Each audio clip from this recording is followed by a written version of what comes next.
grenobloise. Et entre autres, je trouve ça quand même dramatique de laisser la tour Perret telle qu'elle est à l'heure actuelle. Alors on essaiera quand même de voir comment il faut, puis d'ailleurs peut-être surtout que nous on a une vue directe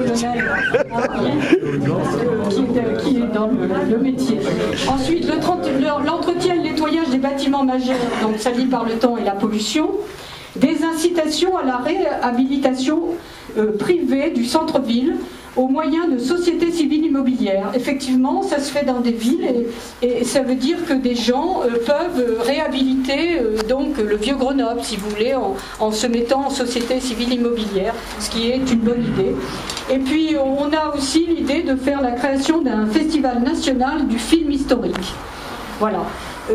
La création aussi d'un salon, ça n'existe pas et c'est quand même assez curieux à Grenoble, la création d'un salon international de l'innovation à Alpexpo en partenariat avec les multiples entreprises de la région présentes dans le domaine des nouvelles technologies.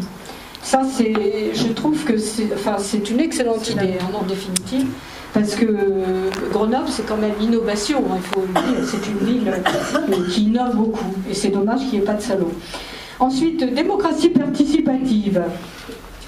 Depuis 1995, la municipalité sortante a montré toutes ses carences en termes de démocratie participative.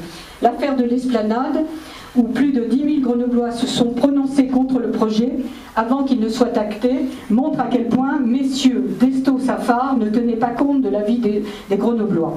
Nous proposons donc la mise en place d'un référendum d'initiative locale sur les grands thèmes concernant la vie quotidienne des Grenoblois et rassemblant au moins 10 000 signatures, ce qui correspond à 10% du corps électoral.